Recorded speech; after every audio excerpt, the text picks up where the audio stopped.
Good morning and welcome to the FKT Showdown, officially naming this. And we are excited to do a preview show, an introduction to the Bay Circuit Trail FKT 220. And this is going to be following Cole Crosby on his attempt to set the Bay Circuit Trail FKT.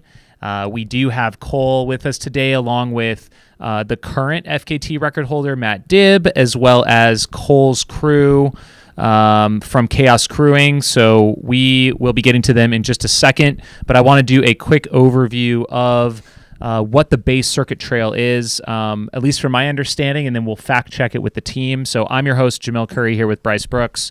The Bay Circuit Trail, this is a 221-mile route, and it goes around the greater Boston area. It kind of circumnavigates. They call this the, oh my gosh, now I'm blanking it, the Emerald Necklace of the Northeast. It's not coming up on the screen there. So yeah, we'll have a map up here in a second. But yeah, let's just jump into it. Cole, thanks for joining us. We're excited to be covering this. How are you doing this morning? Doing great. Thank you both for having me. Can you just talk a little bit about, maybe go into this attempt, what you drew to it, and just maybe start with like a little background about yourself? Yeah, so I guess been running for a long time. You know how a lot of people get into it, playing sports, and then did well in the gym class mile way back then. And yeah, I've been running ever since. I've been a Northeast-based runner my whole life as well. So I grew up in New Jersey, and what really opened my eyes to the longer distances was running across New Jersey. I did something January 2021 called the point-to-point New Jersey run. Ran from the highest point, so pretty much high point state down to the lowest point. KP points playhouse. That's awesome. And, yeah. Your mic was breaking up a little bit there. We're trying to fix your audio a little bit, but so you ran across all of New Jersey, 200 miles. Sounds like that was kind of your first taste of something longer. Yeah, I had run mostly 100K, 50K, 50 miles at USATF events. And ultimately with COVID, I was always searching for events. And being a New Jersey guy, I stumbled upon running across New Jersey. I thought it was cool. Had never finished a 100-mile race before either. So literally, I left 4 straight milers. And yeah, pretty much showed up 2 in the morning in New Jersey at High Point State Park, all the way down the bay, running the first ever run for. And so from there, really became Coconut was the next big goal, which we all know how Coconut went. There's some pictures out there. I struggled. People are asking, hold on one sec. They're asking about the van because my reception's a little bit bad. Can you hear me now? Better? Seems a little bit better, maybe, yeah.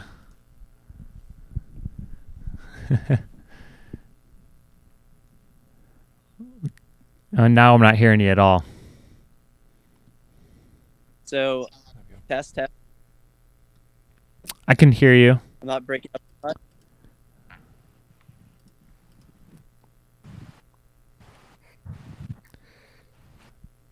Maybe we'll come. Can you hear me all right? It's still a little bit choppy. Maybe we'll jump over real quick to. I want to jump on with Matt here. Matt is the current FKT holder on the Bay Circuit Trail, and I know he's at work, but he's joining us here for a couple minutes. So, Matt, are you there? Yes, sir. Awesome. Yeah, absolutely great. I want to hear a little bit about, maybe you could give us like a brief history or overview of the Base Circuit Trail. We'll start there. Sure. Yeah. So the BCT is a relatively new trail. I believe it was only established in the early 2000s, like maybe 2006 or 2009 or so. So, less than 20 years old since it was firmly established as an actual trail. Before that, it was just a collection of a bunch of different disparate pieces of trail around Mass. So it covers a lot of the state parks and wildlife management areas. And so there was an effort made over probably the preceding like 20, 30 years to try to link them all up. And finally, maybe about 20 years ago, they were finally able to do that and get it designated as a trail. So now it's cared for by the Appalachian Mountain Club of New England. So they care for the trails and maintain it on basecircuit.org pretty well. My understanding is it's about 65% trail and 35% paved or bike path or road. Yep, that's right, Jamil. That's awesome. Well, you did this, I guess, last year in 2022, and you have the supported time of 3 days, 20 hours, 13 minutes, 47 seconds. Talk a little bit about maybe why you wanted to do this, your experience with long distance, and then like how did it actually go for you? Sure. So I got interested in the Base Circuit Trail. It was during COVID in 2020. I was kind of looking for new trails to run. Like everybody, I was anxious to get outside for a little while and just enjoy some time. And so I noticed the trails were getting really crowded in 2020, and I needed to find some places where there weren't people. So I was like, man, where can I go that's not the state park where everybody else is? And so I started just creeping on, different Strava accounts of some of my friends, and a guy in my in a New England community called the Trail Animals Running Club, TARC, by the name of Art Beauregard.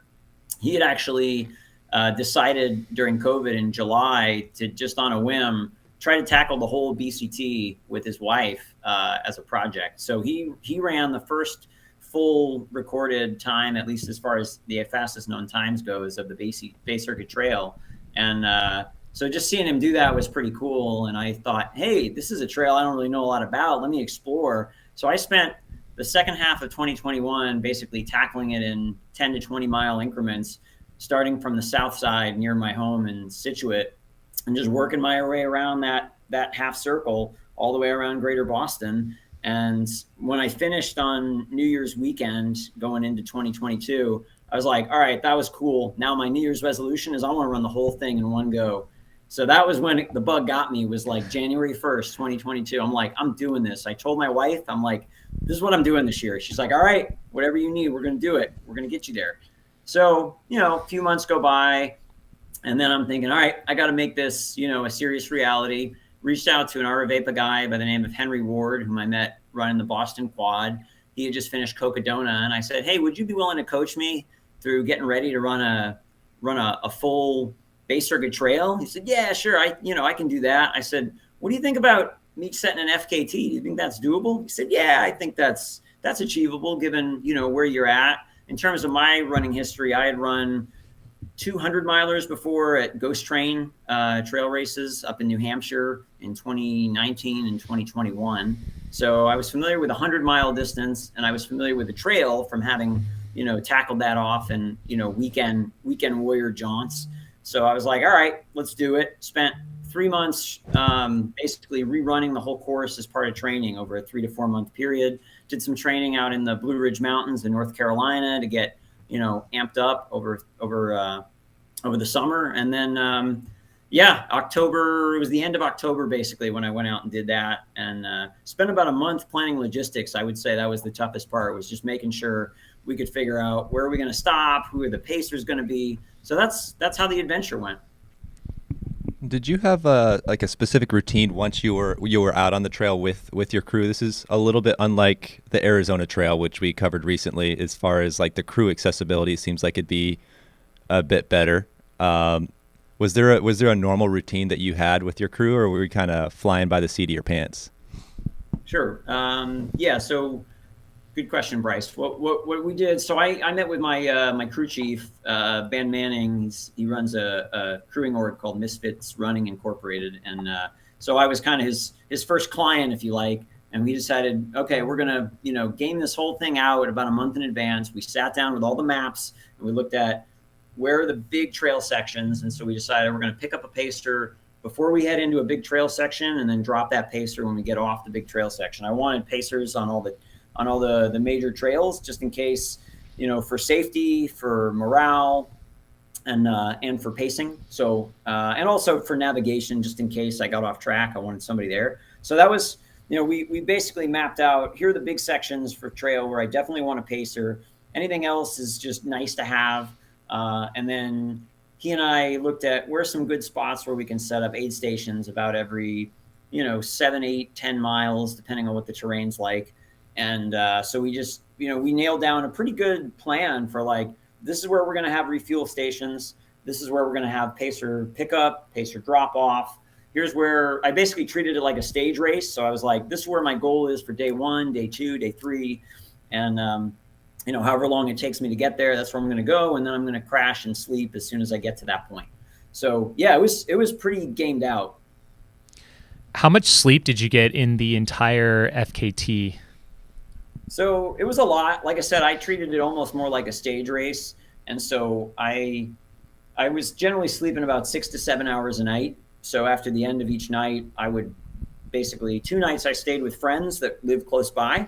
And 2 nights, my crew chief and I stayed at hotels. So all in all, I probably got, I would say about almost 20 hours of sleep. So, if you're willing to push through, you could easily knock 25 hours off that. So I think Cole's got a good shot. Nice. Well, I want to take a minute here and bring on a couple of the other team members. So we are excited. Cole is going to be supported by Chaos Crewing Co. And this is an organization put together by his wife, Ashley. And we're joined today by Brittany Cother, the Chief Engagement Officer, and also Kelsey Rogers, the Chief Creative Officer. We'll go to, I guess, Brittany first. Good morning, Brittany. How are you? Hello. Good. Thank you so much for having us. I want to just start off, if you could give us, you gave us a really great intro, but a little introduction to Chaos Crewing Co. and then all of your roles, I guess, coming up on Cole's attempt. Yeah. So I'm Brittany. I got in contact with Ashley via social media, just listening to her and Cole on podcasts and her love of crewing. And I also have the same love of crewing. So Ashley, Kelsey, and I kind of got together, and the more we do some of these events with Cole, my partner Matt, and for some of our friends across the country, we love being in that atmosphere. So we tend to crew across the country for multiple events, and our goal is to make running more accessible for individuals wherever they are. If they don't have crew who can go with them, we hope to find crew who can tag along or pace along the way, and get more accessibility that way.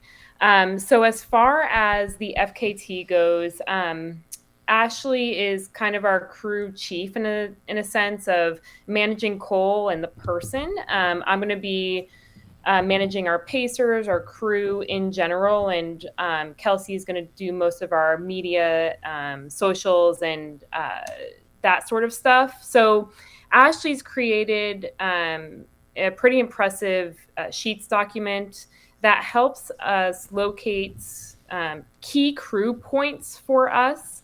And then we've organized pacers to be through some of the toughest sections. So some of the more technical sections, the overnight sections, kind of when it first gets dark is when Cole seems to have a little bit more of a down period. So we've been strategic in that way. And then I do have to say Matt Dibb and Ben Manning, who was his crew chief, has helped us quite a bit in this planning aspect. So we're super appreciative to them. We want to make this really a team atmosphere. Cole, we say, kind of has the easiest job running. Just kidding. But we are going to focus on getting him in and out of aid stations. We're going to focus on him getting some sleep. We'll have a crew van with a mattress in the back. So we'll rotate crew sleeping because we have to take care of ourselves, pacers sleeping, and then focusing on Cole and kind of be pretty timely in those aid stations and handoffs from pacer to pacer and whatnot. It's pretty amazing to think about all that goes into something like this. Like, this is not just a fly by the seat of your pants type of an operation. I mean, y'all are essentially organizing your own 200 plus mile foot race out here. You know, maybe don't have to do permitting in that part of it, but as far as personnel management, you know, like you said, not only taking care of the runner, but also the supporting team. Just like if we were organizing a race, we have our staff and volunteers. They've got to be well fed and well rested.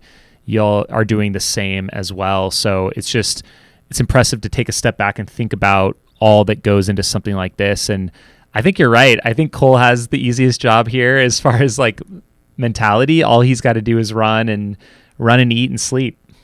Well, don't sleep too much. And I'm still just fascinated by the concept of chaos crewing. I think it's something that's probably needed in the FKT space. If you want to do anything supported, I mean, it takes a village, really. I mean, we've seen it from the Arizona Trail and getting to, I'm sure we'll get a glimpse of it in the coming days of it with you guys, but it's a really cool concept, and I think it could support a lot of athletes out there to do some things that they wouldn't otherwise normally be able to do. Mm-hmm. Kelsey, want you to talk a little bit about your involvement in chaos crewing and what do you have planned for this FKT attempt? Yeah, well, on that note, Bryce, too, I wanted to mention, I mean, we do think it's needed, and that's why we started this company, is that a lot of people rely on close family and friends. I mean, that's how I started getting involved, was just, you know, when Cole did the speed project, they were like, we need some help. You want to come? And, you know, I pay for my flight to go out and help, and because I want him to help to succeed, right? And a lot of people have that, are in that same boat. People take off work to help them reach their goals, and we know that that's not always possible. Like, that's a privilege, and so we want to be able to be connecting people. If they, you know, want to hire us, they can do that, but we also want to be able to create this network where people can access other runners, pacers in your area that would want to and can help, right? So making the whole sport more accessible and as a whole. And yeah, my role is going to be covering socials. We really want to get media involved and stuff. So letting people know in that regard. We're also fundraising for the Food Recovery Network, which we talked a little bit before we went live, but it's an incredible organization that recovers leftover food, surplus food from universities, and delivers them to partner agencies who, you know, like food banks and shelters and things like that, which helps to feed people and also reduce waste. And a lot of people don't realize that food waste is actually one of the leading contributors to climate change. So for people who, you know, runners are, you know, stewards of the trails that they run on. And part of that is, you know, nutrition, being, you know, respecting food, respecting the environment. And so, yeah, we're fundraising for that cause as well. Kelsey, from a storytelling perspective, what is your perception of something like this FKT? Like, how are you going to be working to tell the story of Cole or this trail and weave that out there in the world? Yeah, well, I mean, and Cole and I have talked about this at length. Like, one of the things that that Cole believes in wholeheartedly is accessibility to running, and especially building up the running community in New England, and you know, letting people know that it exists. Right, there are a lot of amazing long trails in New England, and wanting to get that you know, out there. And so that is the story we're telling, that you can do this, that it's a very supportive running community. I mean, of course, I mean, Matt, all the previous FKT holders and their crew are helping us to tackle this goal. It's not a competitive environment, it's a supportive environment where everyone wants, you know, to see everyone, you know, beat the previous record. And I know that the next person coming around, I know that Cole will do the same and will do the same. So that's definitely the story that we're trying to tell here. That's awesome. Matt, I want to jump to you real quick. We have it's not exactly a sister trail, but it reminds me a lot of the Maricopa Trail here in the Phoenix area, which links together a lot of our regional parks. Can you talk a little bit about the accessibility of the base circuit trail for the broader Boston or Massachusetts running community? From something I saw online, you can take like a city bus from almost anywhere and access different parts. Yeah, I would say it's a really accessible trail for people that are living in the New England area. I mean, a friend of mine who lives down in Providence, Rhode Island.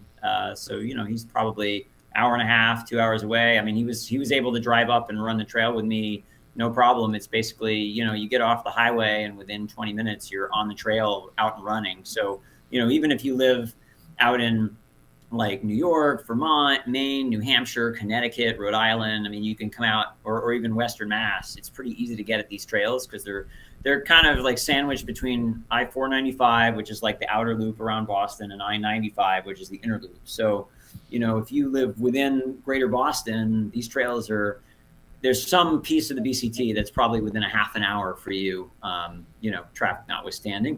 And so it's pretty easy to get at those. And yeah, even public transportation, you could probably ride your bike or at least take a commuter train to get to most of these places. Especially a lot of the state park areas are pretty easy to get at. Nice. Are you going to be out there at all, Matt? Yeah, I'm actually planning on pacing Cole for the last 25 miles of that 225. So I'll take him from Georgetown Raleigh State Forest all the way to the finish at the beach in Newburyport. Nice. And we had the map up here a second ago, and I do want to point out Matt was going from the southern to the northern, or in that clockwise direction, which will also be what Cole will be doing. And this, of course, is on trackleaders.com. I do want to, make mention this is something that you can follow. You can, follow the dot tracker as Cole is out there. So shout out to Track Leaders.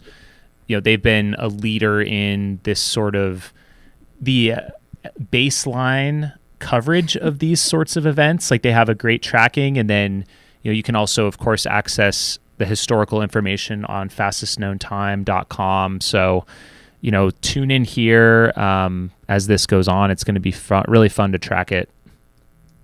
Jamil, are you surprised by the amount of vert in the entire thing? I saw 1,400 or 14,000 feet. I think that's more than what I had envisioned. I mean, I think little things add up, right? I think it's still relatively flat. I think we could ask Matt, do you feel some of these climbs in there as you're making your way around this kind of half circle? It is.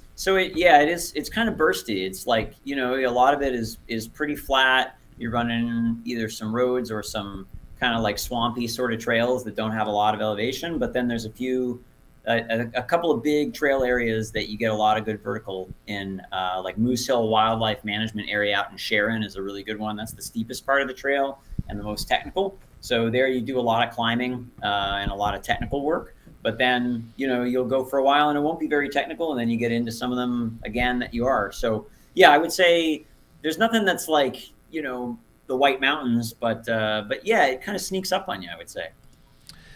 Brittany, I want to jump over to you. Can you talk about how many pacers are involved and what are the typical stretches for someone joining in on this? Yeah, we have about 5 to 6 pacers. One being Allison, who is Art's wife, who's helped Art do this FKT originally, and then Matt, of course. We've got Ben Manning, who is Art's crew chief. I'm going to pace the section, and then a friend I met at the Barkley Fall Classic this past year is going to come up. He's a New Englander. So we've got 5 to 6. Ben and Matt are going to do some of the longest sections. So Ben's going to do 2 20-milers. Matt's going to do a 25. I'll do 5 to 10-ish miles here and there. Cole is definitely a little speedier than some of us. So we're going to see how many pacers he may drop along the way. But the average is going to be 5 to 10 for some of our mid-range runners, and then Matt and Ben are going to pick up kind of those 20-mile sections that are a little bit more technical, kind of overnight. So we'll see what they do. I love how tight-knit this community is. I mean, we have, both of these former or current record holders like literally on the team and outpacing, and their support structures coming out too. It seems like there's like a really great community up there in the Northeast. And like, I'll be honest, I've never heard of this trail before, but I'm pretty excited about this already. Where do you think the base circuit trail is going to go? I mean, is this like the premier trail up in that region? I've heard of course, the AT and the long trail, but where does the Bay Circuit Trail stack up? Yeah, I think so. I am from Connecticut originally and lived there for my first 18 years. But I think Cole or Kelsey can talk on this a little bit more since I'm in the Midwest now. But I definitely think the more we talk about it, we're going to see more people out there doing some pretty cool things. Kelsey, could you maybe? Oh, go ahead. Go ahead. Sorry, Jamil. Yeah, I've definitely been trying to hype it up in our local running club and like get people interested in it.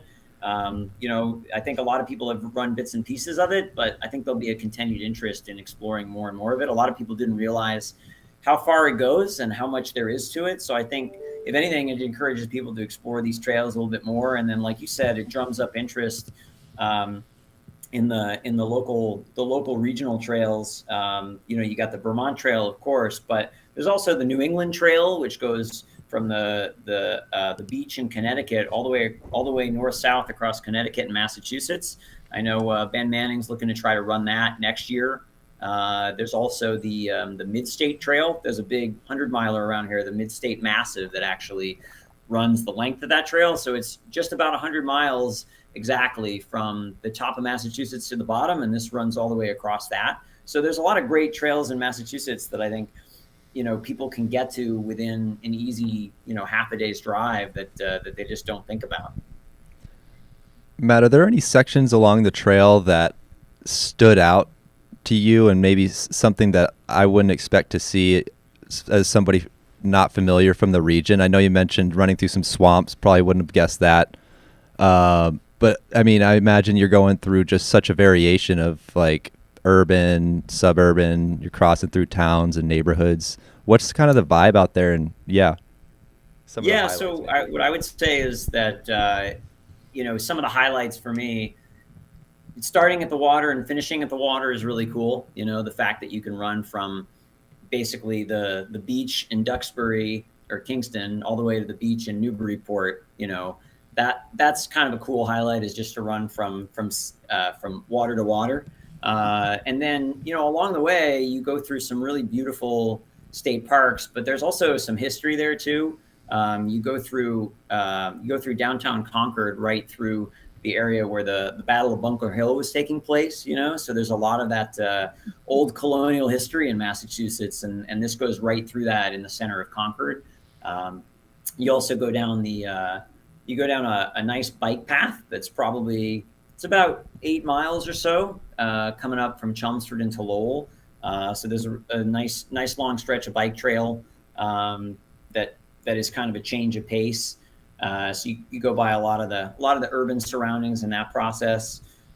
I would say another highlight for me, my favorite section, is really to go through the town of Sharon, just because a lot of these trails you're on trails for a little, and then you're on the suburban roads, and then you're back on the trail. Like, felt like when you're in Sharon, you were basically trail the whole way. Like, the entire town basically just links you from green to green to green, and that was great. I mean, there's road crossings, but you don't have to get off trail much at all, so that was cool. Kelsey, can you touch on the trajectory of the Base Circuit Trail and how that ties the community together? Yeah, I mean, so for some perspective, I grew up in my hometown is pretty much on the trail, and I never even heard of it. And so it hasn't been well known, and it definitely is, it's something that people should know about. We have been kind of checking it out. Ashley and Cole have driven the entire thing, checked out every single possible place that we could stop, bigger stops, as well as just any emergency stops if we could meet him in these little tiny road crossings. They've checked that out, so a lot of recon there, and yeah, it goes through all historic areas. It goes through Walden Pond. So if you're wanting to even just tour Massachusetts, you could just follow the Bay Circuit Trail, really.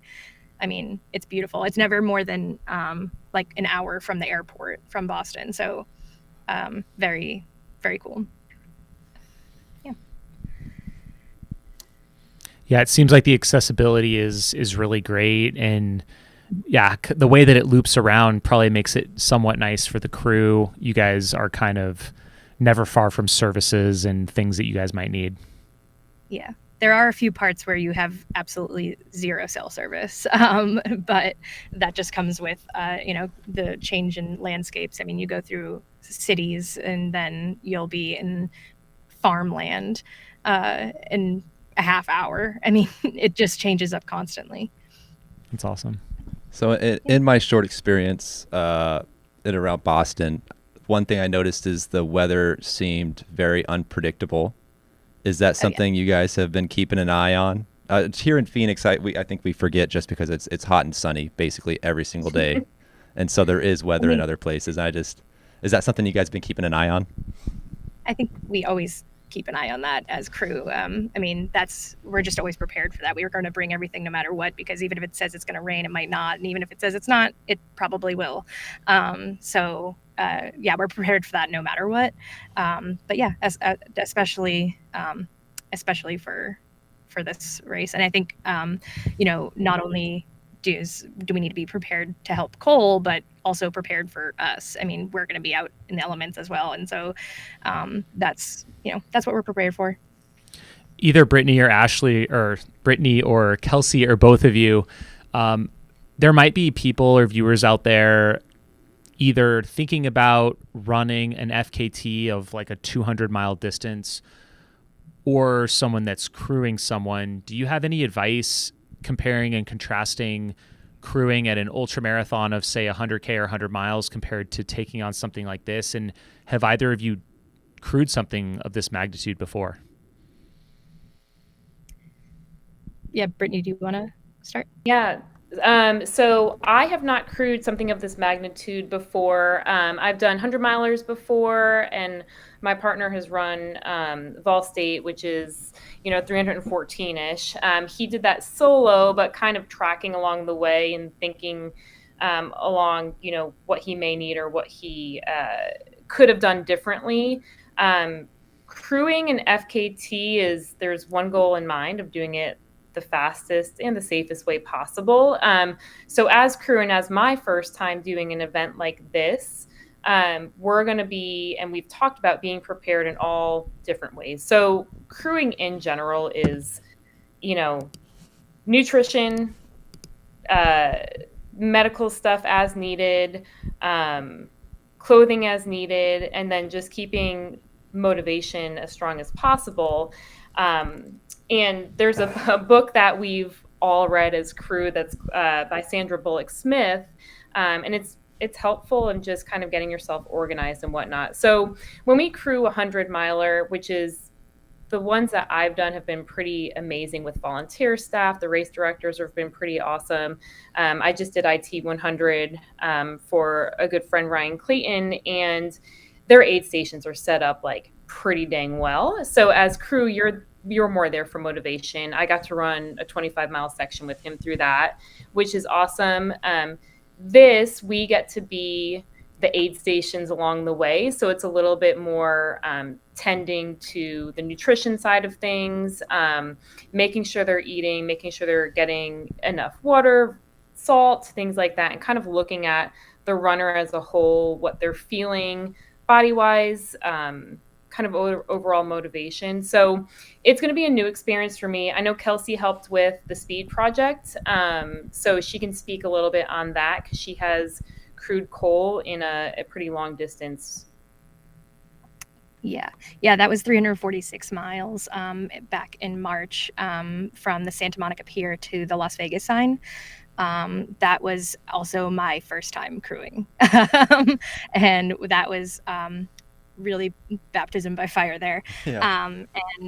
So I actually am, I think this will be pretty comparable.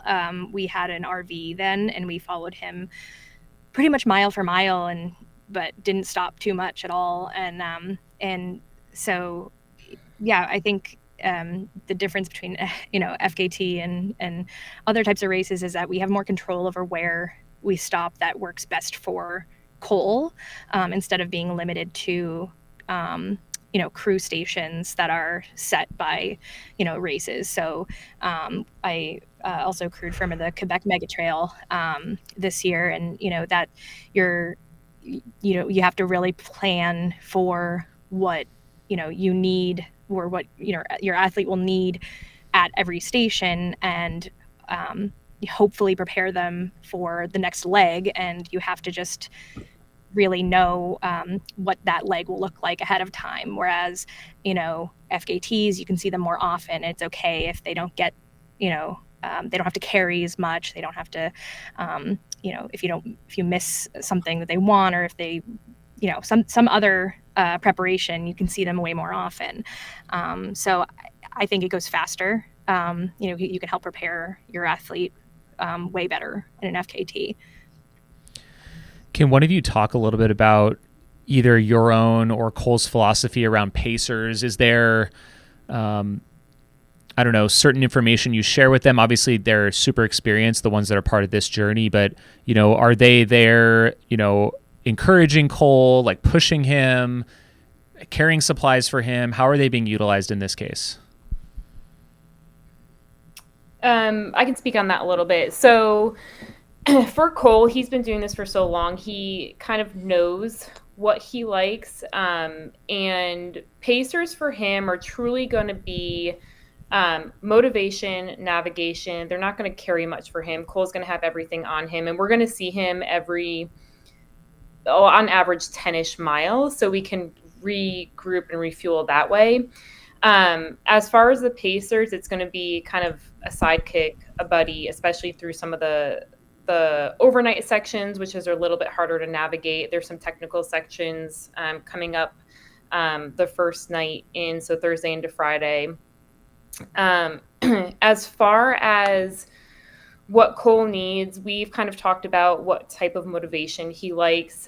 He doesn't need to be coddled in any way or shape or form, where some people really need extra pats on the back, and we're going to be stern with him on making sure he takes in nutrition. He knows what he needs to do. It's just sometimes reminding him.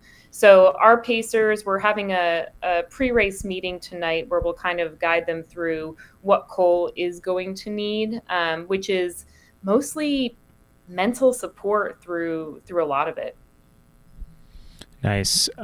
Thank you to those in the chat. We have Mallory Showalter says, love this. I had no idea that there was a loop trail around Boston. Thanks for pulling everyone together to share their perspective on how special this trail is. That's really cool to hear. Hopefully we can help get the word out about this trail. I know we are trying to get Cole back in. Hopefully he can check back in with us. Let's see, where do we want to go from here? Anyone have anything they want to add right now?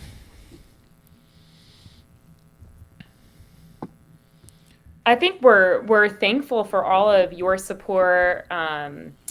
Aravaipa, the New England trail runners in the area. We've gotten a lot of support and messages through social media with people. Ben, one of our pacers and crew, he's been super helpful, and he runs with a local Fleet Feet store. So it's been awesome seeing so many community members come out and just meeting and networking with people through this sport. That's Brittany, awesome. Are you still looking for pacers? If people want to join him, if people are listening on air and they want to join Cole along the way, and they see him tracking at trackleaders.com, are they welcome to come out? Yeah, thanks, Matt. So we will be able to follow Matt or Cole on Track Leaders, and then we're going to have a live updated Sheets document. So I'm our point person for crew and pacers. So if anyone wants to get involved, see one of our stops, see kind of when Cole's going to be there, and jump in pacing, contact us through our Instagram on Chaos Crewing. My name's Brittany Kother. I'm also I can share my number eventually and then get you that Sheets document, which will be updating in real time of where Cole is, kind of timing of things, so we can help people show up at certain locations, which we have GPS for, and we can get you plugged in that way. So I would say the easiest way to do that is through our Chaos Crewing Instagram. Just DM us, and then we'll get you linked in. I do want to also mention on Chaos Crewing, your website, chaoscrewing.com, if you go to the events tab, you can read up specifically about Cole's attempt. Of course, you said DM you guys. There is a volunteer sign up, it looks like, on your webpage, but you can see kind of all the information with links to the live tracker, the GPX file. If you yourself want to get out on the trail, you can also learn more about Cole.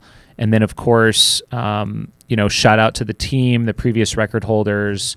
And then there is the fundraising link for the Food Recovery Network. So if you want to support what they're doing and helping the community, definitely check that out.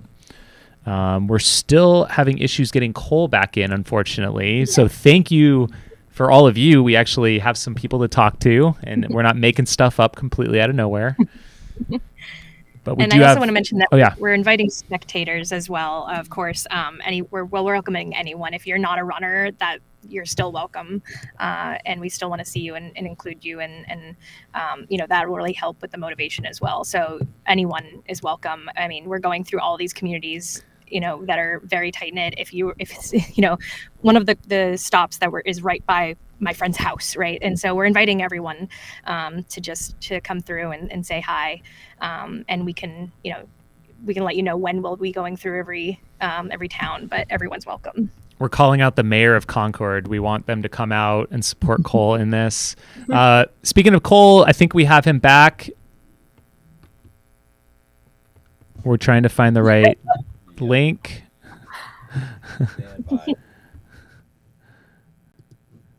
I see him. We're just trying to get him onto our screen. I think we just sent him a new link. I can hear you, Cole. Oh, this is okay. What's going on? Sorry. Bryce is working out the kinks here. Hey, there we go.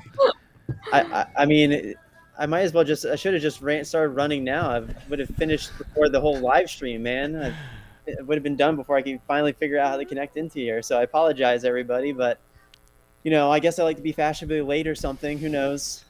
That was just the pre-show. Now we're on to the main event. Cole, how you doing? I'm doing great, Jamil. Thank you guys for you, Bryce, Matt, the whole team for having me on and for supporting us on this. It means a lot just to be able to, showcase New England in a totally different light. So really excited about that. How did you hear about the base circuit trail, and what made this your fall attempt here, like your main focus for the fall? Mm-hmm. Yeah. So what I was trying to say before when I was in that parking lot was that COVID kind of allowed me to get into these longer distance events. I've always searched for adventure, right? And so like Cocodona's tagline is "Adventure awaits," and I'm going to sign up for a race that's the hashtag. And so that's what really inspired me is, as I've gotten into more of these longer multi-day events, there's just something special about them. And so when I got into the golf side of my sales business and moved to New England, I immediately, you go, what's the first thing you do? You try to look around what races are going on, what long distance FKTs, what's out there. And immediately the Bay Circuit Trail was on my radar as early as post New Jersey. So winter of 2021. And I knew I wanted to do it one day. I think as I've gotten to know more about the trail, it became more of a storyline, more of a plot line of being like, heck, half the people that live around Boston, they have no idea this thing even exists. So it's like, if people don't realize that this trail exists in their backyard, like people in Arizona are going to have no idea that this thing exists, the world, period. And so that's a big reason why I want to do it, is because this is one of the more accessible long distance trails out there. It's Boston's long distance Central Park, and so might as well take full advantage of it. And so that's what really motivated me. And the New England community, we might be a little rough around the edges, but like we have really nice, warmy, gooey center, and people are just so kind and compassionate. And what I mean by that is, um, I think New Englanders get a bad rap in terms of being really upfront and brash and all this stuff, but we're really good people, and that's another part of this that I want people to kind of learn about is through trail running. So that's why I'm doing the BCT. That's awesome. How close, I'm just looking at the map in the corner, how close is that closest section of trail to Boston itself? Like, what if I were to drive from middle of Boston there, how long would it take me? For the most, you're saying the most southern, like the southern terminus? No, like the closest section, like maybe it's that western section or that northern section. Probably 15 miles maybe. I mean, Oh, it's wow. all, the beauty of the BCT is it's all accessible through transit, like mass transit through the T trains and whatnot. So you can actually take a train from the center of Boston and be at a trailhead within 30 minutes. Wow. And so, again, it's something that is a great resource to local Bostonians and New Englanders, but also to other people that want to, that are coming to the area for tourism. Maybe they want to seek out the BCT after we do this whole thing and get it done. So, yeah, I can just imagine like the adventures you could create, taking a train out to a trailhead, running a section, taking another train or another bus back in. Like, it just seems awesome. Yeah. And it's not, Matt knows the trail more than me in terms of actually fully experiencing it. The parts I have experienced, it's really unique in the sense that you're out in nature. There's moments where you're like, there's no way it's impossible that I'm this close to Boston when I'm just surrounded by some of the most luscious forested woods out there. And what's great about it is that everybody knows of like the White Mountains and the Green Mountains. And yes, this is more of the low-lying kind of hills and whatnot, but there's some incredible views on this course as well. Unfortunately, I'm probably going to be seeing them during nighttime because that's my MO. But there are some great views of the city of Boston from some of these 600-foot kind of like trap rock outcroppings and whatnot. So it is really scenic. And it's something that, that's so close to people, to be able to be in one of the biggest major cities in the country, if not the world, and be able to be out in wilderness in no time. It's hard to find. Cole, is there a section of the trail that you consider local, or is there a section of the trail that's near to where you reside? I know Cocodona goes through Prescott, and there have been some individuals who maybe that's a draw to where they can go home, and maybe that's a good thing, maybe that's a bad thing. Like, you could refresh, but it's also like a very easy out. But is there a section that you're very familiar with?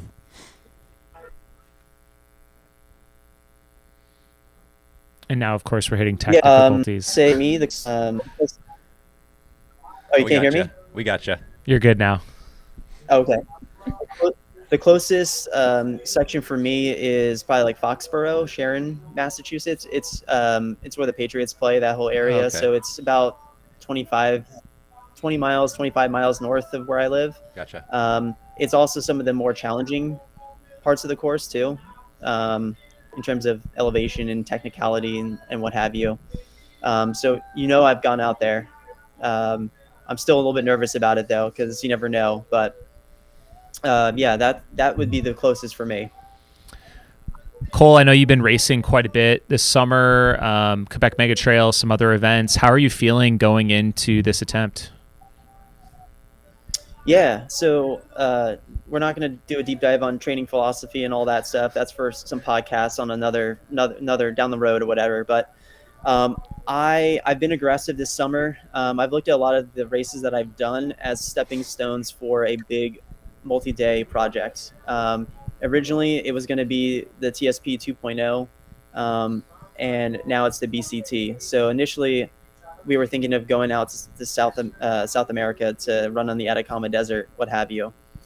Ultimately, I think this is the right decision because, one, taking a lavish trip to run in a desert is cool, but it's even better to run a trail right in your backyard that you can link and build a whole community with. And so, you know, I felt like this was definitely, when we made this decision, it was the right decision. And so, yeah, I'm really just excited to get out there. But yeah, I mean, I did get my butt handed to me at the Kodiak race. The altitude killed me, and that's a story for another day. But it gave me a little bit of an altitude boost, here at 33 feet above sea level. So I feel good. Do you have a sleep strategy for something like this? And I'm not sure the details of your speed project, and that run was obviously a lot longer than this one. Can you talk about that? Yeah. So, I'll preface by saying when I first got into the 200 milers, I had honestly, you just read stuff online and you're like, oh yeah, I could do that. I could take naps. Yeah, I'm good. And I think the biggest lesson that I can tell people is that, and I think Mike McKnight's been seeing this himself, is that maybe sleeping less, but sleeping more actually can pay huge dividends down the way. And so I used to try and like sleep like 20-minute naps, like, every so often, every checkpoint, every 20 miles, what have you. And eventually, Cocodona, I was like delirious and totally like, hadn't really slept well for 2 days and was out of my mind a little bit. And so I think for the BCT, the formula that we've figured out is for this, I'm going to sleep twice. I'm shooting for about 45 minutes to an hour of just really good, solid sleep, no distractions, just really focus on that. So day one, after I run about 24 hours, I'm going to be focusing on taking a really good sleep. And then kind of in the 48 hour to finish hour window, take another hour long sleep, and then we'll see how I feel. But what I learned from the speed project, that was a sub 4-day effort. I slept about about an hour every 12 hours, and I ran out of my mind, had tons of energy, had no mental lows, because you got to think your mind is also a muscle too. And so if you're not taking care of your mind, well, it's going to get tired like any other muscle. And so I think sleeping every 24 hours, if I can get an hour of good sleep, we'll crush it. Cole, could you talk a little bit about gear? I'm imagining you're going to have relatively short lengths in between seeing your crew as compared to some of the other stuff that you've done. Are you going to be bringing significantly less gear because you have that support? No. So I would love to say yes, but just because of the weather, it's supposed to rain a little bit on day one. So I've packed tons of gear. I have 2 bags that are focused as the day bag and the night bag, and they're kind of curated based on the demands of both. And so on my person, I'm going to be carrying my trekking poles with me at all times, because you never know. And then just enough, I'm not going to have like a huge, like 4 liters of fluid on me, but I'm going to carry enough hydration and fuel and whatnot to make sure that, say for some reason I miss my crew or we don't link up, I'm not SOL. I'm able to still troubleshoot and still move forward, and then we can link up and I can take a little bit longer at the next checkpoint or something like that. So I've learned when you cut corners there, it's the one moment when it bites you in the ass. So just trying to be as smart as possible on this attempt. Cole, when things get hard for you out there in these longer attempts, where do you go mentally? What keeps you going? Yeah, that's probably that's the deep question, Jimmy. That's the deep question. And so how I would answer that, I would say I just think about my friends, family, people that have always supported me, because I'm by no means a professional trail and ultra runner. And so there's been a lot of sacrifices that a lot of people have made for me to do things like this. And so I think about them. I think about the Chaos Crewing team. I think about just focusing on the task at hand. Keeping my mind, really think of it like a spear. The more that I can focus on the singular thing of I'm going to finish this thing, and I'm going to no matter how I'm feeling, focus on solving problems and moving forward. You're going to get to the finish line sooner than later. So it's kind of like an epic boxing match. You might take some punches, but as long as you're still able to stand upright, you got this. Nice. We had a great chance to talk to the Chaos Crewing team with Matt. Do you have anything that you want to add in terms of having them on your team and the logistics of this whole thing? Yes. Well, one, support them. They're a new business, and I hope that they continue to grow. And the whole Chaos Crewing company has been something that my wife Ashley, it's been in her mind ever since I got into ultra marathons, when I honestly was eating bananas and drinking Gatorade and having tummy issues, right? And so we see this as something that can provide great value to athletes, to race directors, to crew, to pacers, to volunteers, to the whole entirety. And the whole goal is to make everyone an active participant, right? You don't necessarily have to be a runner to not be involved in trail and ultra running.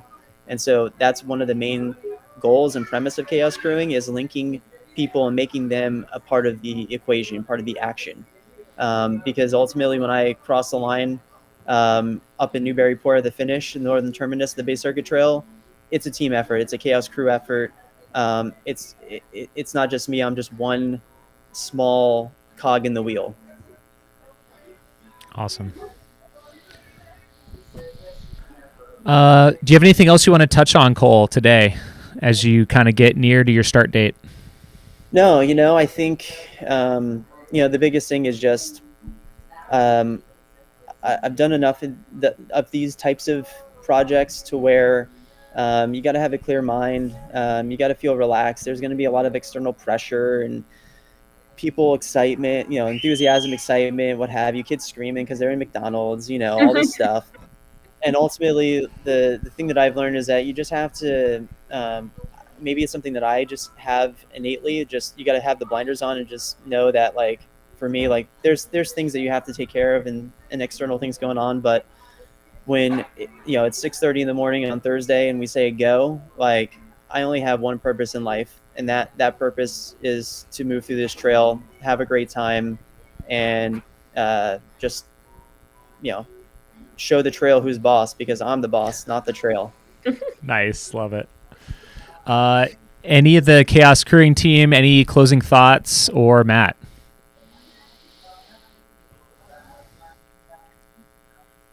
The best scenario is you get to hang out with people that and have a good time the entire time, and help your friends and your athletes reach their goals. I mean, it really does feel like, a team sport, and we're also very tired at the end of it, and it just feels so fun to be part of something bigger. So I'm just so stoked. Yeah, I'll just echo that and say, make sure you have fun with it. And as much as you want to crush it and go fast, try to enjoy the scenery when you can see it, because it's a beautiful area. It's a great way to see what New England has to offer. And, that was one of the things that kept me going, was just the gratitude for the great trails that we have accessible around us, and the beauty of nature. Yep. We hope everyone has fun watching along and get a little taste of New England, because it is one of the greatest parts of the United States. And we're excited to see what Cole can do and just share the journey with y'all. Well, we're all looking forward to this endeavor. And if you are just tuning in, be sure check out Chaos Crewing. Go to their events page to learn more about this effort. Follow along, I'm sure, on their social media, Chaos Crewing, as well as Cole Crosby 41, I believe it is. And then track leaders, of course, as well. So we will be checking in with the team several times over the attempt. We will have, I don't know that we're going to get up at 4 a.m. Arizona time to see the actual start, but we'll probably check in with the team a little bit into the day. We're still coordinating on those check-in times. But subscribe to the Mountain Outpost channel right here on YouTube for the continuation of the FKT Showdown Base Circuit Trail Edition. Anything else you got to add, Bryce, before we close it out? I just love how different it is than the last one we did. I mean, pretty much polar opposite end of the country. I was going to say a lot flatter. I mean, it is flatter, but it's not flat. I mean, there's no like 6,000 foot days in there. So, but yeah, it definitely is different. And then the crewing aspect is really interesting to me, and how many opportunities he has to actually see his crew and how they work as a team to get him in and out of those stops as efficiently as possible. I think it's even, I don't want to say it's even more of a crew effort. It's just a different type of effort. Yeah, most definitely. So I think that's going to close it out for this preview show. But yeah, we'll see you guys, I guess, Thursday after he gets started. Thursday morning sometime. We'll give you an update. All right. Thanks. Thanks, everyone. Okay.